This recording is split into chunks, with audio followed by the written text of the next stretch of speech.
우리 함께 찬양하시면서 이 시간에 하나님 앞에 영광을 올려드리길 원합니다. 성령이여 임하소서, 성령이여 임하소서, 내 마른 나의 심령 위에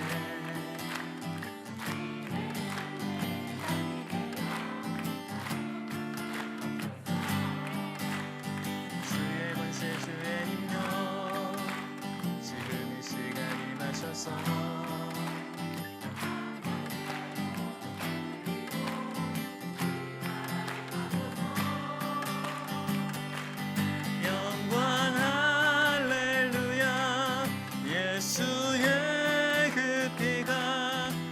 승리 주네 구원이 되시네. 영광 할렐루야. 예수의 그 이름이 능력되네. 소망이 되시네. 성령이여 임하소서. 우리의 능력과 소망이 되시는 예수 그리스도를 찬양합니다. 오늘도 그 소망 되신 주님을 찬양하길 원합니다. 찬양하시는 모습 너무나 은혜로워 보이시죠? 오늘 날마다 은혜라 대전 한빛교회에서 함께합니다. 와우!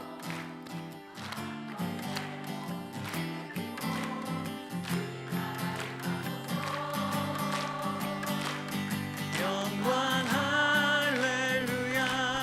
예수의 내게 승리 주네 구원이 되시네. 영광 할렐루야. 예수의 이름이 능력되네. 소망이 되시네. 영광 할렐루야. 예수의 그 피가 내게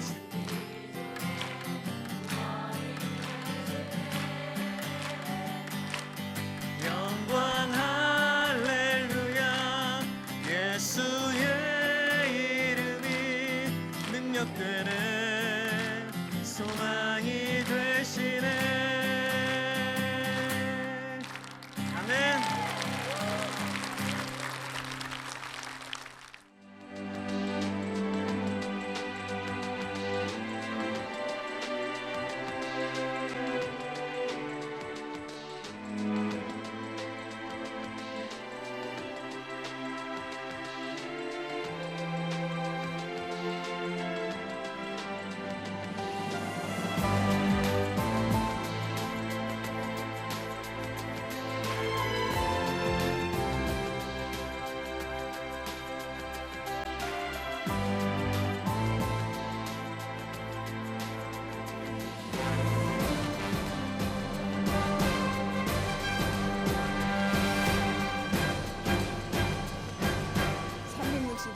하루도 안 빠지는 교회고요.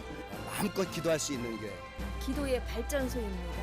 한빛교회는 기쁨과 감사가 충만한 교회입니다. 할렐루야. 충전이 필요하신 분은 언제든지 저희 교회로 오세요. 항상 문을 열고 여러분을 기다리고 있습니다. 기도로 하나 되는 한빛교회로 오세요.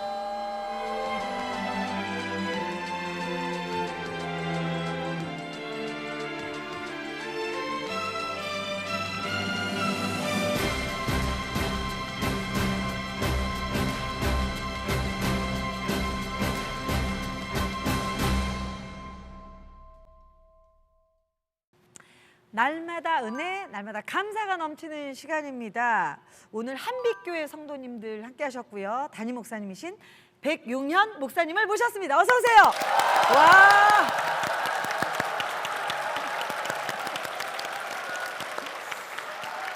와, 정말. 네. 아니, 목사님. 네. 찬양할 때부터 이 한빛교회 성도님들이 얼마나 파워풀한 삶을 사시는지 느껴지죠? 확 느껴지는데요. 그렇습니다. 정말 승리의 삶을 살고 계시는 성도님들이신 것 같은데요. 그 선두에 우리 목사님이 계신 것 같아요. 네, 한빛교회 소개 좀 부탁드립니다. 네, 저희 한빛교회는 올해 45년이 되었습니다. 45년 동안 개척하여서 하나님이 큰 은혜를 주셔서 지금은 대전에서 1만여 성도가 출석하는 아주 큰 규모의 교회로 주님이 성장시켜 주셨는데, 저는 그 성장의 절대적인 힘은 이 교회가 그동안 오직 기도하고 말씀에 전무했던 사도행전의 교회를 모델로 해서 지금까지 왔던 교회입니다. 저는 그래서 앞으로도 한빛교회는 지나온 45년이 은혜였던 것처럼 앞으로도 그렇게 가야 할 것이다. 그래서 앞으로도 더 많이 기도하고 말씀에 집중하는 본질적인 교회로 가야 되겠다. 그래서 저는 한빛교회 담임 목사로서 늘 한빛교회의 어떻든 우리 신앙의 고백이 되는 말씀이 사도행전 1장 8절, 오직 성령이 너에게 임하면 너희가 권능을 받고 예루살렘과 유대와 사마리아와 땅끝에 이르러 나의 증인이 되리라라고. 그래서 저희 교회는 언제나 이 세 가지 가치를 가지고 있습니다. 하나는 성령, 하나는 권능, 또 하나는 증인된 삶이지요. 저희들은 그래서 늘 우선은 성령이 오직 우리에게 임해야 되겠다. 그래서 저희들은 늘 이 부분을 붙들고 기도합니다. 그래서 이제 이 대전에서도 한빛교회 그러면 성령 충만을 위해서 하루 새벽도 기도하지만 매일 저녁에도 기도회가 진행됩니다. 365일. 와, 365일.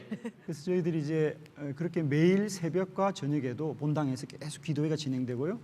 그리고 또 이 대성전이 24시간 개방되어서 늘 기도하는 분들이 끊이질 않습니다. 그래서 저희들이 이제 이 성령에 충만한 교회가 되자라고 하는 것이고, 두 번째는 성령이 충만하면 권능을 받는다 그래서 그죠? 그래서 두 번째 저희 교회가 집중하는 것은 권능이 임하는 예배. 그래서 저희들 예배 속에는 이 권능의 능력이 많이 나타납니다. 그래서 저희 교회는 참 특이하게도 모든 기도와 예배 시간에 꼭 안수 기도 시간이 있어요. 그래서 권능 있는 예배. 그리고 세 번째로는 저희들이 이제 그 권능을 받은 사람들이 정인된 삶을 사는 교회. 그래서 우리가 복음 전하는 저희 교회가 대전 선교, 민족 선교, 세계 선교. 저희들이 이제 국내에 한 100여 곳에 우리가 교회를 선교하고 있고요. 그리고 이제 또 저희들 매월 여름이면 교구별로 다 선교지를 파송합니다. 단기 선교를 가서 또 직접 현장에서 사역을 하고, 또 교회는 이제 우리 주변을 위해서는 매일 저희는 전도가 계속 되어지고 있죠. 주중에 매일 전도대들이 지역에 나가서 전도하는. 그래서 저희들이 이제 성령과 권능과 정인된 삶을 사는 것이 저에게 핵심 가치라고 할 수 있겠죠. 성령과 권능과 증인된 삶. 우리 목사님께서는 제가 볼 때는 신학교 다니실 때 삼각산에 올라가서 소나무 뿌리 여러 뽑으셨을 것 같아요. 정말 기도하시는 목사님이신 것 같고요. 여기 다 기도의 용사시죠? 기도 대회층에서 여기 못 앉으시는 것 같아요. 네, 목사님 앞으로의 소망도 나눠주시면 좋을 것 같습니다. 예, 저희는 한빛교회는 지금 45년 동안 하나님이 은혜를 주셔서 참 어려울 때 이렇게 계속 부흥해 왔고요.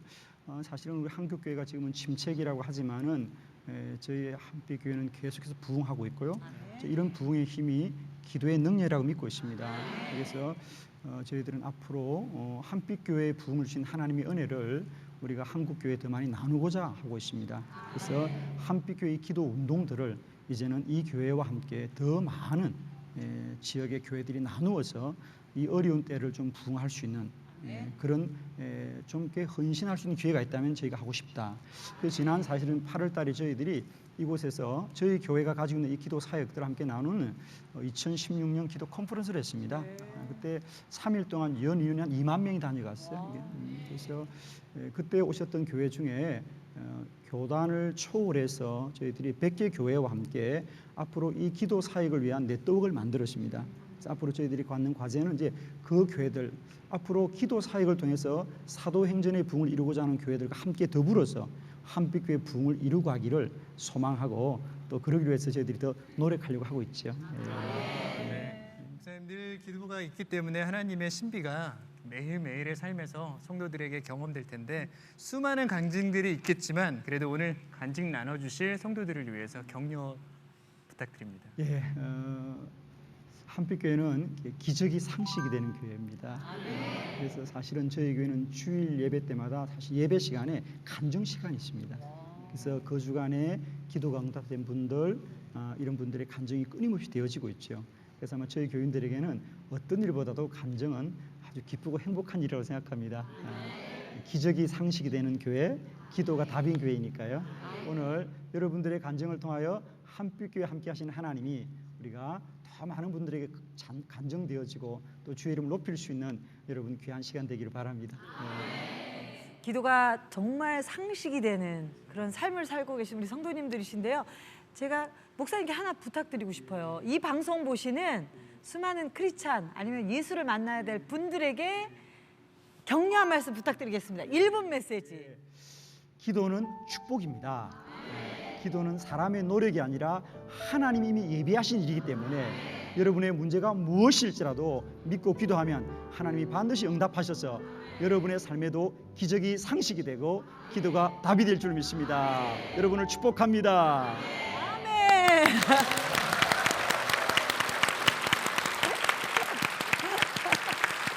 아, 계속 그냥 집회 가고 싶은데요, 집회로. 네. 전혀 방송한다는 기분이 아니에요, 지금. 그렇습니다.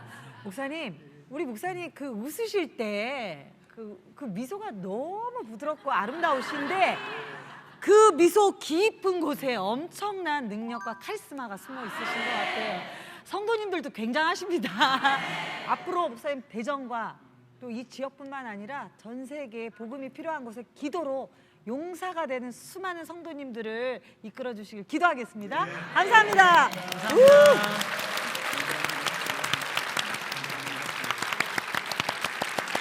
네, 날마다 은혜라고 고백하는 이 시간이 너무나 행복합니다. 자, 대전 한빛교회에서 이렇게 아멘을 잘하시니까 기분이 좋아요. 대전 한빛교회에서 함께하고 있는데요. 첫 번째 간증자분의 힌트를 볼 텐데 이게 뭐죠? 독촉장. 네. 이거 날라오면 심장이 두근두근한데. 자, 오늘의 주인공 어떤 분이세요? 자, 앞으로 나오시기 바랍니다. 박수 부탁드릴게요.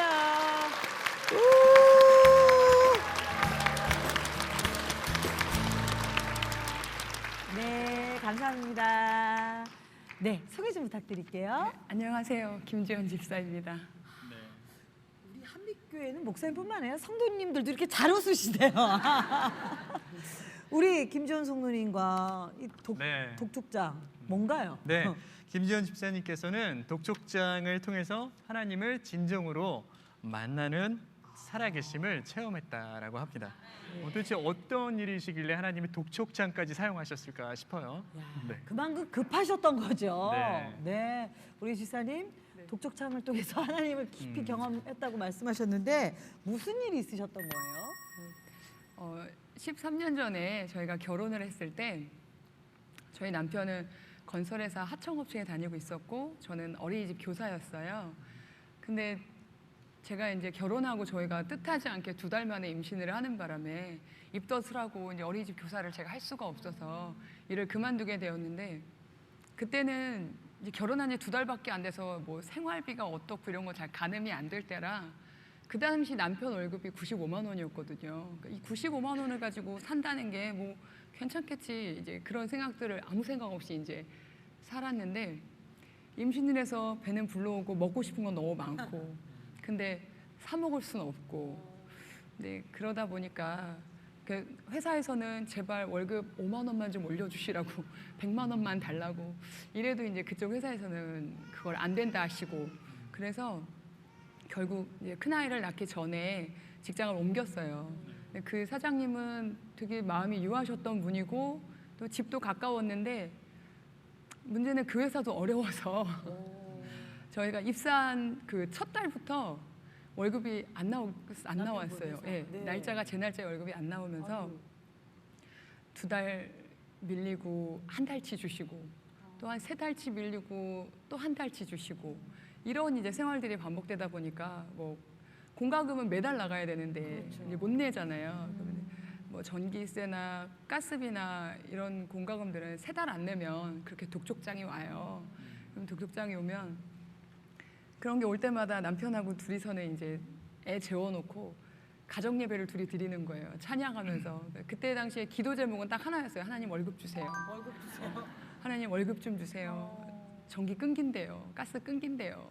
그러면서 이제 기도하고 또 관리비 미납자 명단 공개합니다. 막 이런 거 오면 하나님 미납자 공개한대요. 그리고 관리비 좀 주세요. 기도하고 그랬던 적이 있었고, 또 한 번은 제가 정말 그건 정말 기적과도 같았던 일인데, 저희 딸아이가 막 열이 펄펄 끓고 너무 아픈데 돈이 하나도 없는 거예요.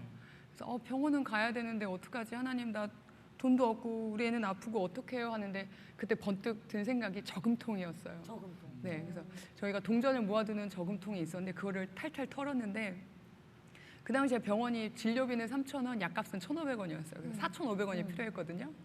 근데 500원도 하나도 없었어요, 그 저금통에. 100원, 50원, 10원 탁탁 털어가지고 정말 마지막 10원까지 해서 4,500원이 된 거예요. 그래서 그렇게 아이를 데리고 병원을 갔던 그런 시절이 있었죠. 아니 근데 그 당시에도 핸드폰 있을 때잖아요. 네. 이런 핸드폰은 어떻게? 핸드폰도 끊겼죠. 핸드폰도 이제 또 이제 요금을 못 내니까 끊겨서. 네. 네, 핸드폰은 되게 고마운 게 바로 끊지 않고요. 착신은 한 달 유예 기간을 줘요. 아, 받을 수 있는. 예, 한 달 동안 받을 수는 있어요. 그러면 전화기를 생명처럼 들고 다녀야 돼요. 왜냐하면 부재중을 제가 다시 확인해서 전화할 수 없으니까. 그리고 그때 당시에 저희 친정 아버지가 워낙 지금도 손주 사랑이 유별나신데, 그땐 첫 손녀셔서 매일 하루에도 막 몇 번씩 전화를 하셨어요. 우리 손녀딸 뭐 하나 궁금하셔가지고. 그럼 화장실에 이렇게 앉아 있다가도 전화 오면은 바지도 못 올리고 막 가야 되는 거예요. 전화를 받아야 되니까. 걸 수는 없으니까. 네, 전화를 걸 수가 없으니까. 어떤 전화라도 막 생명처럼 여기고 전화를 받아야 되는 그런 상황들이 있었죠. 아니 뭐 관리비나 이런 것들은 아이 키우면서 충분히 들어야 되는 기본적인 생계 비용이잖아요. 뭐 쇼핑하는데 사치한 것도 아니고, 이 정도 되면 젊은 분이 사는 게 굉장히 지긋지긋하다 느껴질 만도 한데, 그때 어떻게 또 하나님을 만나셨단 말이에요. 네. 어떤 이야기가 있는지. 네. 사실은 제가 이 간증을 이제 작가님한테 전화를 받고 간증을 하게 됐다는 얘기를 들었을 때 양가 부모님들이 되게 걱정됐었어요. 그러니까 그 당시에 부모님들은 모르셨어요. 저희 남편도 저도 이만큼 키워주셔서 결혼까지 시켜주셨으면 그분들은 할 일 다 하신 거다. 그래서 앞으로는 이제 죽이 되든 밥이 되든 우리 둘이 알아서 해야 될 일이지, 부모님들 걱정하시니까 말하지 말자. 그리고 우리가 풀어내야 될 시험지를 부모님이 대신 풀어주시면 저희가 끝까지 합격할 수 없으니까, 그래서 이거는 말씀드리지 말자 하고, 이제 가족들도 이제 아무도 몰랐었거든요. 예. 사실 이렇게 자세한 얘기도 모르셨어요. 나중에 이제 우리 그때 그냥 그렇게 어려웠어요. 대충 이렇게 훑고 지나갔지. 막 이렇게 구구절절 막 제가 막 화장실에 있다가 막 뛰어나가고 이런 얘기는 아마 이제 방송을 통해서 처음 이제 알게 되실 거예요.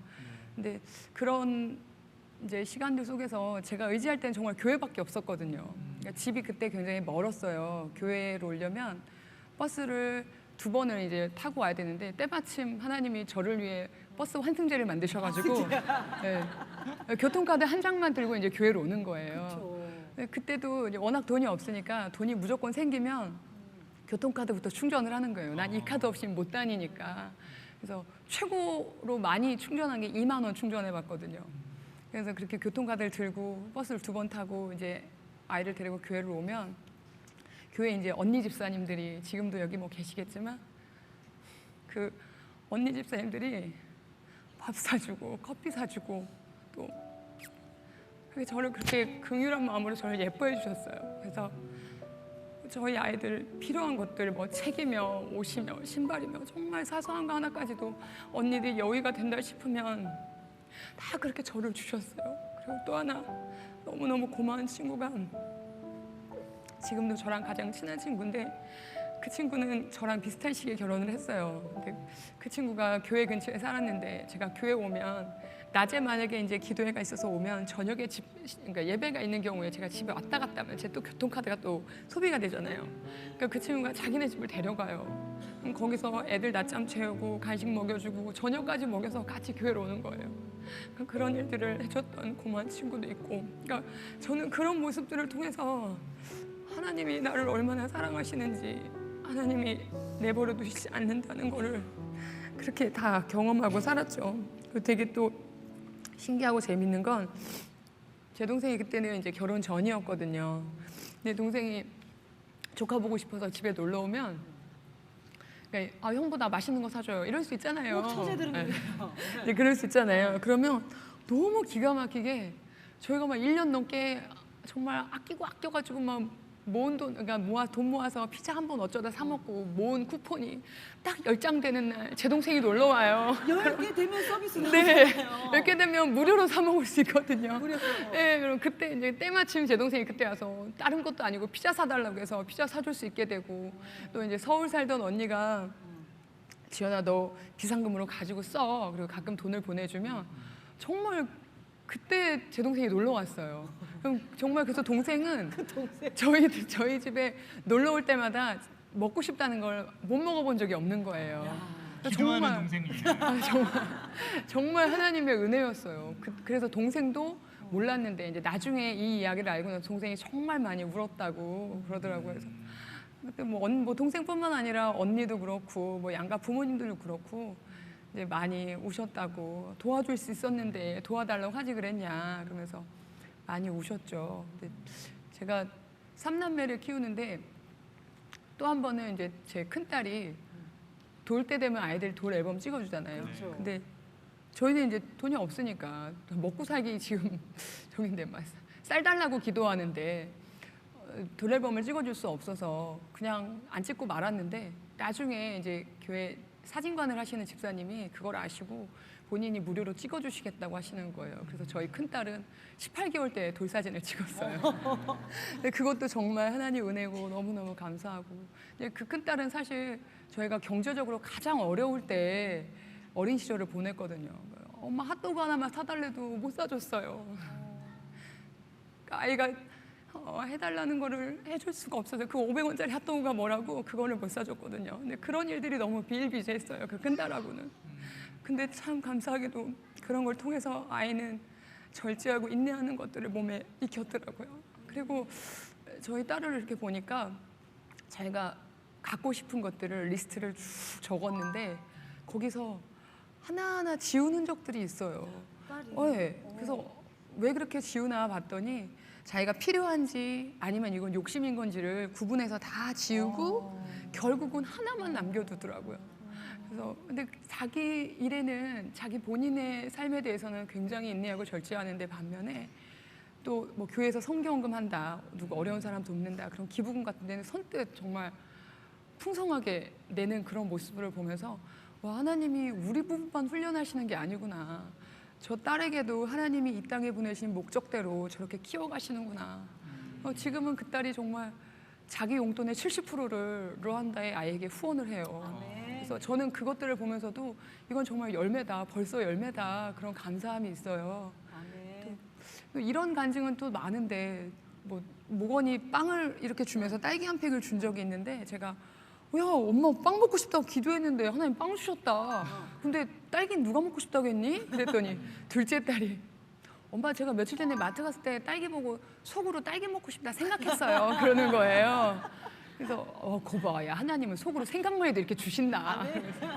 정말 절절히 필요를 채우신 하나님을 만나니까 경험하니까 뭐 하나님을 사랑할 수밖에 없는 그런 삶이 됐죠. 정말 어떻게 보면 경제적으로 참 힘든 상황이었지만 그 시간들을 통해서 아이들은 또 하나님의 마음을 또 알아갔던 것 같아요.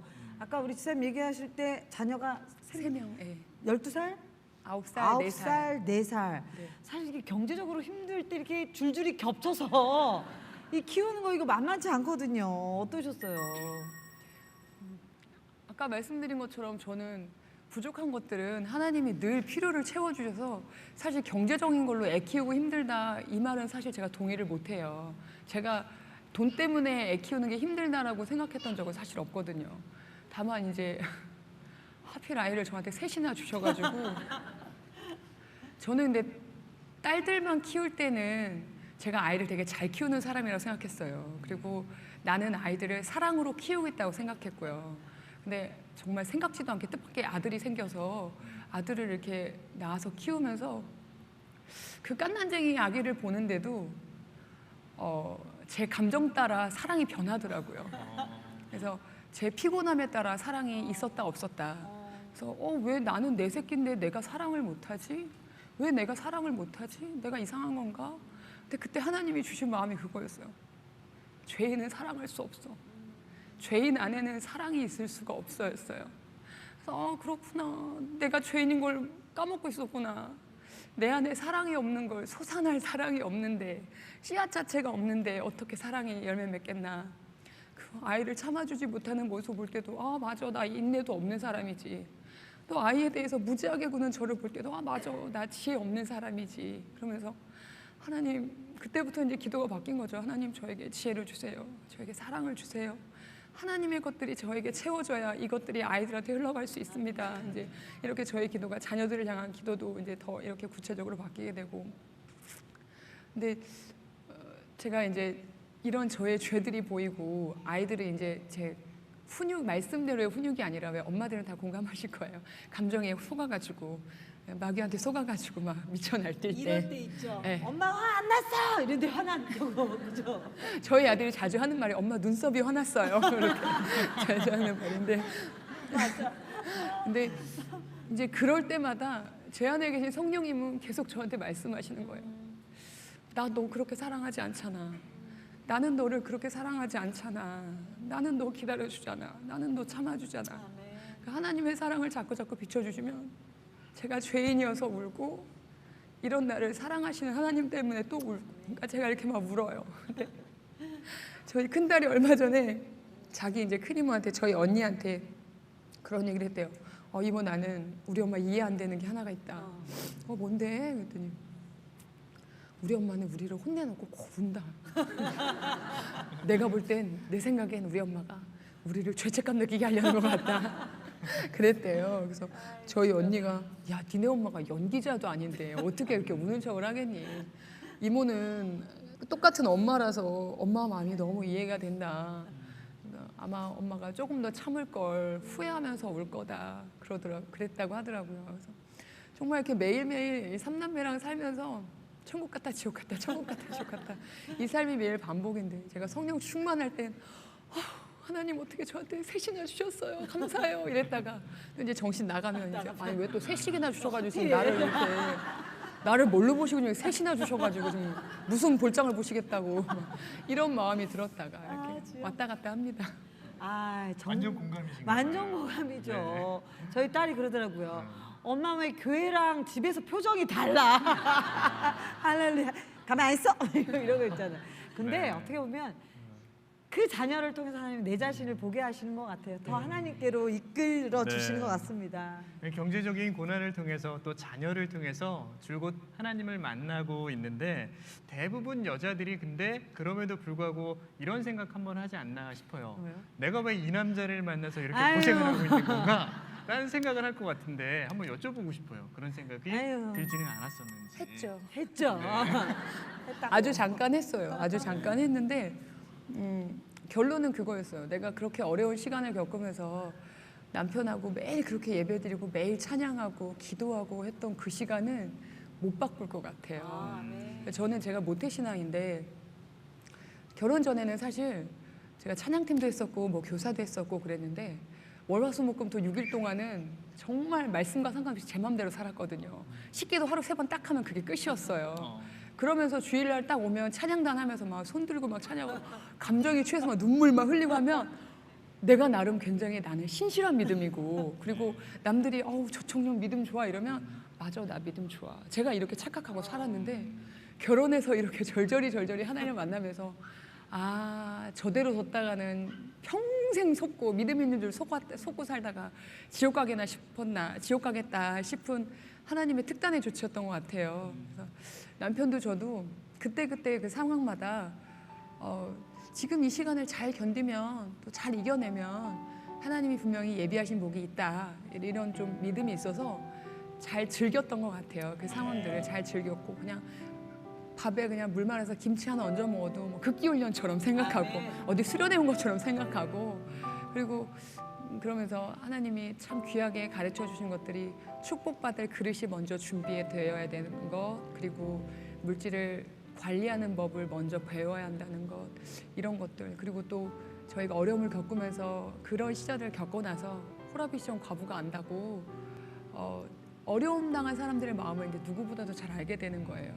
그래서 지금 그 교회 언니 집사님들이 저를 섬겨주셨던 것처럼 이제는 저도 이제 저보다 어려운 사람들이 있으면 제가 2개 생기면 하나는 무조건 줄 수 있는 이런 선한 마음들, 돌아볼 줄 아는 마음들을 하나님이 많이 심어주셨어요. 정말 보여지는 신앙이 아니라 깊은 보여지지 않는 부분까지 하나님을 신뢰하는 삶으로 바뀌셨어요. 네. 옆에 계신 분과 인사합니다. 집에 계신 그분이 자원봉사자입니다. 아니 근데 어젯밤에 그 세 자녀분 중에 네. 아주 세게 기도한 분이 있으신 것 같아요. 기도한 자녀가 첫째인지 둘째인지 셋째인지는 알 수 없지만 네. 저희가 준비한 게 있습니다. 피자 교환권.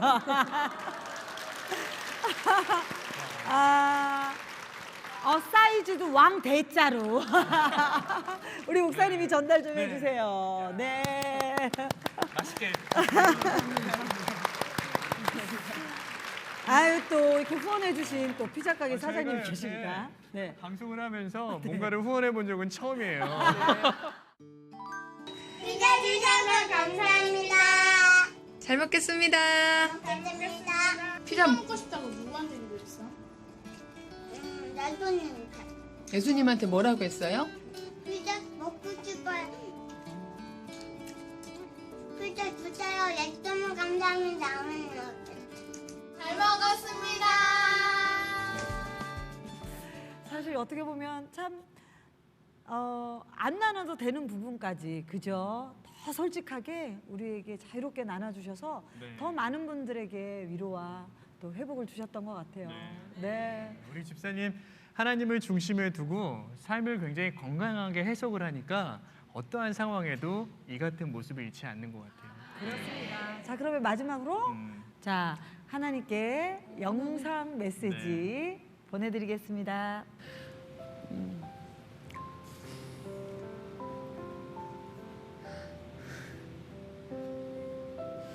하나님 고맙습니다.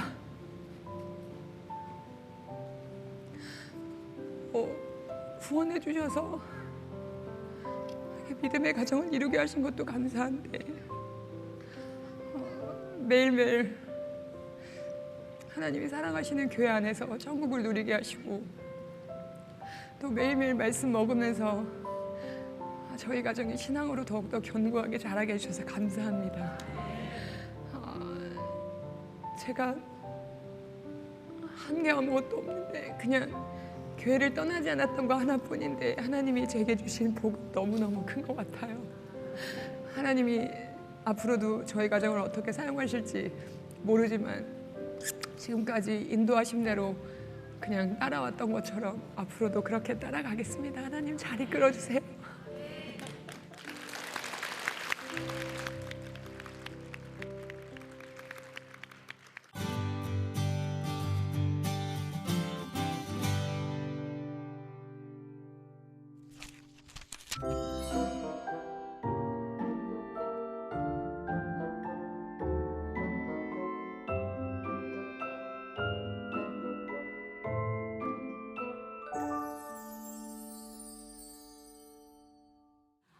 역시 기도의 능력이 있는 교회는 간증이 다르네요. 아멘. 제가 볼 땐 여기 앉아 계시는 모든 성도님들도 더 파워풀한 간증이 있으실 것 같아요. 자, 두 번째 간증자분의 네, 힌트 함께 보시죠. 보겠습니다. 와, 땡큐, 네. 땡큐. 자, 옆 사람과 인사하겠습니다. 땡큐, 땡큐. 아유, 영어가 되세요, 영어가. 자, 두 번째 간증자분 어디 계세요? 앞으로 나오시기 바랍니다. 박수 부탁드릴게요. 어서 오세요. 네. 안녕하세요. 아유, 어서 오세요. 어서 오세요. 네네네. 네, 한빛교회 김재옥 장로입니다. 네, 너무나 인자해 보이시는 우리 장로님과 땡큐. 네. 요건 뭡니까? 네, 우리 김재옥 장로님은 어떤 상황에서도 땡큐 땡큐 매일매일 그런 감사의 고백을 하신다고 합니다. 남들이 볼 때는 전혀 감사할 수 없는 상황에도 불구하고 우리 장로님은 늘 그와 같은 고백을 하시며 사시고 계신다고 하시네요. 네. 매일매일 감사의 삶을 살고 계신 우리 장로님이신데 최근에 우리 장로님의 삶 가운데 감사한 일들이 있다면 네 나눠주세요. 지난해 11월 15일이 추수감사절이었는데요. 이제 저희 담임 목사님께서 과일 바구니를 이렇게 이제 그 전에는 저희는 추수감사절 때마다 이렇게 과일을 조금씩 갖고 가요. 네. 그래서 이제 시설이라든가 이렇게 어려운 분들 전도 대상자를 이제 나눠드리는데 기왕이면은 과일 바구니에다 해서 선물을 했으면 좋겠다 하셔서 그걸 이제 준비를 했어요. 그랬는데 사져가시는 분들은 사져가시고 남은 과일 바구니가 있었어요. 네. 근데 그것을 이제 부목사님께서 좀 어려운 분들이라든가 이런 분들을 드리는 것을 하세요. 그래서 제가 그걸 나눠드리는 과정에서 네. 이제 저희 저쪽 뒤편에 좀 경사가 급한 곳이 있어요. 네. 거기서 올라와서 과일 바구니가 몇 개나 남았나 확인하고 내려가다가 다리가 꼬였어요. 어휴. 그래서 이제 제가 층계에서 불렀는데 이 대퇴부 골절이 3군데가 이제 골절이 되고 정신 깨나서 보니까 이제 이 무릎에 뼈가 이렇게 쑥 나왔더라고요. 쑥 나왔어요? 예, 그런데 다리가 딱 겹쳐졌는데 이제 움직일 수가 없는 거예요. 그래서 이제 119로 해서 제가 충대병원에 가서 이제 수술을 하고 했는데 그 상황에서는 너무너무 아프니까 뭐 어떻게 뭐 할 길이 없는 거예요. 뭐 너무 고통이 심했는데 제가 이 다리를 붙잡고 막 아버지 너무 아파요, 너무 아파요 이제 기도를 하는데 예수님 십자가 보이는 거예요. 그 고통이 말도 못하게 그 예수님이 그 십자가에 달려 죽으신 그 고통이 내게 와 닿는 거예요. 너무너무 그 다리가 아픈 그 정도가 아니라 너무 견딜 수 없는 고통으로 다가와서 정말 막 회개를 하고 아버지 제가 바로 가룟유다입니다. 제가 베드로입니다 하고 기도를 하는데 그러다 잠이 깜빡 들었어요. 근데 저희 교회에서 제가 이제 교회 일을 하다가 더군다나 다쳤고 저희 교회는 아까 담임 목사님께서 말씀하셨지만 365일 정말 기도를 하는 그런 교회고 또 중보기도부가 뭐 새벽부터 정말 밤중까지 저희 위해서 굉장히 기도를 많이 해주셨어요. 뭐 목회자들부터 시작해서 뭐 성도님들 모두가 기도를 해주셨는데 제가 너무 고통스러워서 막 울면서 막 아프다고 아버지 너무 아파요 너무 아파요 했는데 그 순간 한빛교회에서 정말 그 무지갯빛 영롱한 그 화살이 계속 날라와서 여기가 막 이 통증이 너무 심한데 여기서 딱딱 박히는 거예요. 근데 막 여기가 너무 아픈 것이 꼭 이렇게 뭐라고 할까 고자리 같이 막 바글바글 여기 그 통증이 그렇게 보이는데 화살이 꽂히면 하나씩 없어지는 거예요. 꽂히면 없어지고 꽂히면 얼마간 그렇게 했는데 나중에 제가 정신을 차려서 잠에서 깨서 보니까 그 무지무지하게 아프던 허리 통증, 이 다리 통증이 싹 가신 거예요. 그래서 제가 너무 감사하니까 뭐라고 형용을 못 하겠어요. 아버지 감사해요. 아버지 감사해요. 아버지 사랑해요. 아버지 감사해요. 그 말 이외에는 할 수가 없더라고요. 그렇게 중보 기도를 통해서 또 지혜 강선을 또 보내주셨는데 넘어질 때도 우리 장로님 감사하셨다고요. 그때 넘어질 때는 제가 앞에 바구니를 들고 3분이 권사님이 내려가셨어요. 사실은. 근데 제가 굴르면서 넘어지고 났는데 그 다음에 병상에서 제가 생각해 보니까 아버지 제가 머리를 안 다쳐서 감사해요. 뭐 척추가 안 다쳐서 감사해요. 뭐 이렇게 하다가 어머 만약 이 경우 이 권사님들이 다치셨으면 어떻게 할 뻔했나. 예. 내가 다쳤으니까 얼마나 감사한가. 나는 그래도 실비보험을 들어놨으니까 치료비 걱정도 없는데 아우 너무 감사해요. 아버지 제가 다쳐서 너무 감사해요. 그런 감사가 막 나오더라고요. 사실 본래 제가 그렇게 굉장히 인격적인 사람이 아니에요. 근데 이것도 매번 기도하시니까 이와 같이 사시는 거지 이게 사실 쉽지 않잖아요. 그럼요. 근데 그때마다 또 예수님과 십자가를 생각하시면서 감사의 조건들을 찾아내신다고 하시는데 듣기로는 예전에 교통사고가 굉장히 많으셨다고 해요. 그럴 때마다도 그래요? 지금처럼 그렇게 감사하셨는지 교통사고도 한번 여쭤보고 당하셨어요? 싶어요. 예, 제가 2007년 1월 2일 날이에요. 제가 일찍을 하러 이렇게 출근을 하는데 제 차선으로 갑사 가는 데거든요. 갑사 가는데 제 차선으로 탑차가 막 오는 거예요. 그 순간 아 이렇게 죽는 거구나. 왜냐면 전속력으로 달려오니까요. 그런데 차가 부딪혀서 제가 이제 정신을 잃었다 깨나 보니까 살았더라고요. 그랬는데 근데 저는 피 한 방울 안 나고 제가 살은 거예요.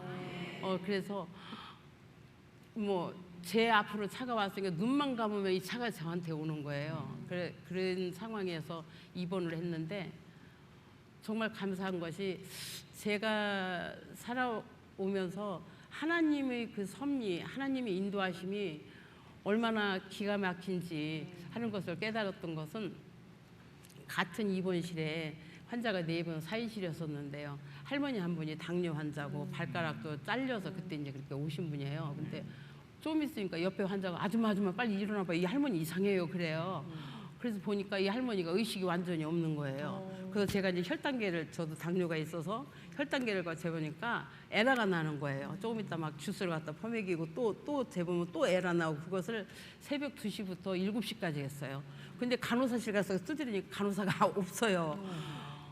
그래가지고 혼자 그걸 이제 제가 다행인 것이 당뇨 환자였기 때문에 응급처치를 할 수 있었던 거죠.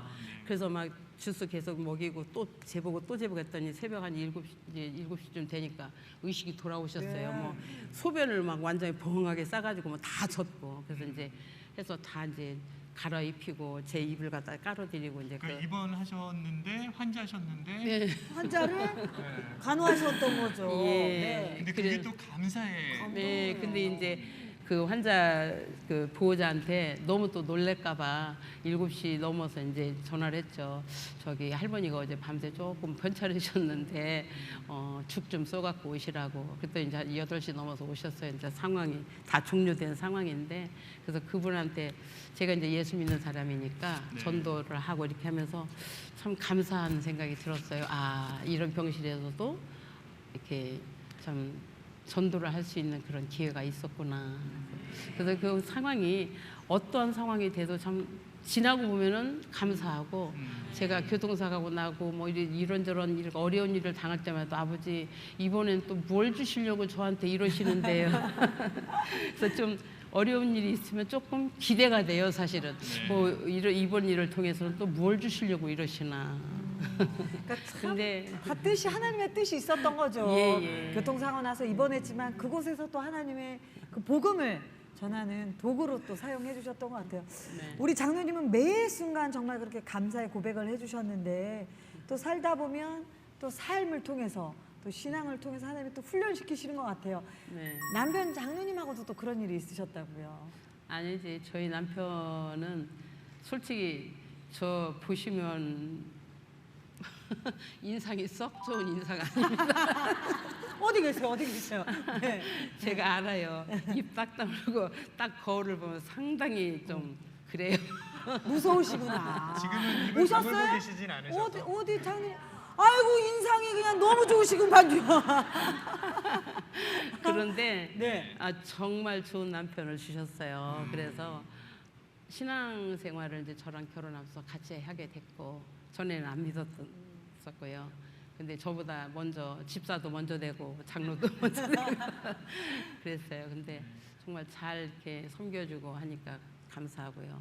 근데 이제 그런 과정에서 사실은 이제 저희를 많이 보살펴주던 이제 분들한테 제가 돈을 이렇게 좀 얻어서 주다 보니까 좀 어려운 일을 당하기도 했었어요. 근데 제가 그런 과정을 통해서 정말 제 봉급 전체가 이자로 다 나가고, 예, 그거 제가 이제 그 갚느라고 사실은 정말 어렵게도 살았고, 둘이 마트에 가서 제일 싼 쌀 사서 먹고, 정말 아까 우리 김지연 집사님도 얘기했지만 그 정말 어려운 고비 넘겼죠. 그렇게 하는데 그뿐만 아니라 그 뒤에도 제가 또 다른 분한테도 좀 어려움을 좀 당했는데요. 최근에까지. 근데 뒤에 난청도 오셨다면서요. 예, 이제 제가 돈을 좀 수표로 4천만 원을 줬는데 계좌이체 안 한 건 나 인정 않겠다고 딱 그러는 거예요.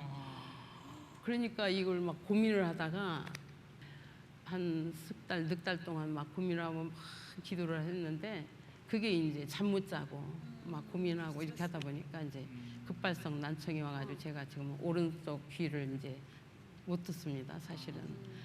그래도 제가 너무너무 감사한 게 네. 그 전에는 그때까지는 제가 이 귀에서 이명이 들리는데 막 기계가 맞물리는 소리예요. 기계 막, 소리. 막 그렇게 들렸는데 지금도 이명이 심해요. 굉장히 심한데 지금은 제가 계곡 속에 들어와 있고 바람 소리가 납니다. 아, 그러니까 귀에서요? 예, 오. 제가 항상 숲 속에 놀러 가 있는 그러니까 감사하죠. 아유. 그 기계실에서 기계 돌아가는 소리가 들렸던데 지금은 계곡에 앉았으니 얼마나 좋습니까? 아유, 그럼요. 영화 안에 한 것도 아닌데 서라운드 막 예. 물소리 들리고 바람 소리 들리고. 저도 귀에서 이명이 있어요. 무슨 소리 들리세요? 저 같이 계곡에 있는 것 같아요. 네, 근데 감사. 이거를 계곡에 있다라고 해석해내는 것 자체가 진짜 이거는 대단하신 거예요. 이게 굉장히 예민해지고 힘든 현상인데 네. 그걸 계곡에 있다라고 표현하시는 거는 정말 삶에 얼만큼 영성이 깊으신지가 느껴지는데 저는 그 주변 분들이 그렇게 경제적으로 굉장한 어려움을 던져주게 되면 원망이 되죠. 원망이 생기고 억울할 마음이 생길 것 같아요. 그래도 감사의 장도님이시기 때문에 또. 네. 예, 처음엔 왜 이럴까? 도대체 나한테 왜 이럴까? 아버지 저한테 왜 이렇게 어려움을 주시나요? 이렇게 했는데요. 제가 나중에 깨달은 것은 이거 감사할 일이다. 내가 누군가를 괴롭히고 내가 누군가를 힘들게 하면 이거 참 어려운 일인데 오히려 내가 당하는 입장이니까 아버지 감사해요 하는 감사가 나오더라고요. 그러면서 용서도 하게 되고 이제 그게 무슨 생각이 드냐면요. 제가 기도하는 가운데 내가 하나님 앞에 섰을 때 나중에 제가 생명을 다하고 하나님 앞에 섰을 때 너 그것도 용서 못하고 왔냐. 나는 너를 위해서 죽기까지 했는데 너 그것도 용서 못하고 왔냐. 이렇게 책망하실 것 같아요. 근데 지금은 그게 이제 용서가 되고요. 그러다 보니까 편안해졌어요.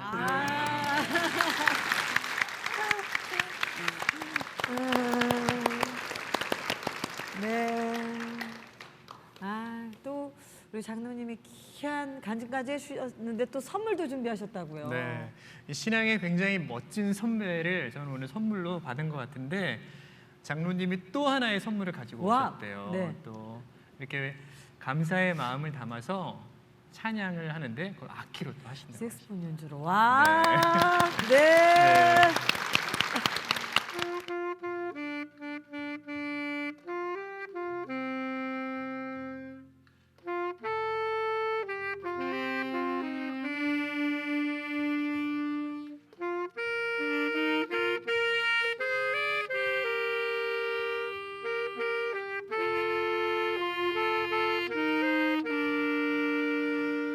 아버지 너무 감사해요.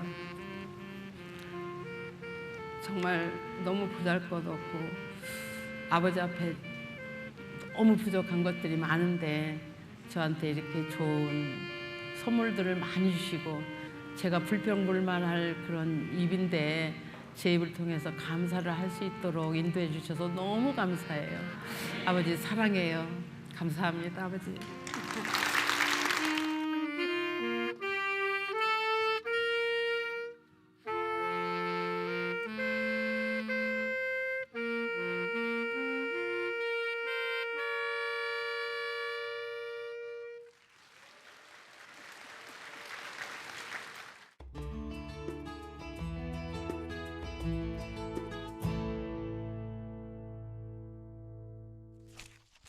입시 학원의 스타 강사셨다고 합니다. 1년에 월세를 4,500만 원씩 내고 살고 휴강한다, 개강을 안 하겠다, 뭐 학원을 그만두겠다, 뭐 이런 식으로 막 제가 그랬었어요.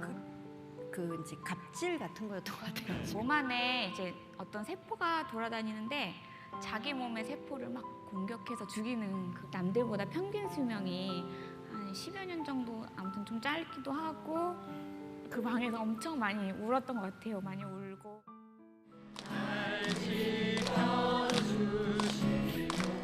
내 곁에 계신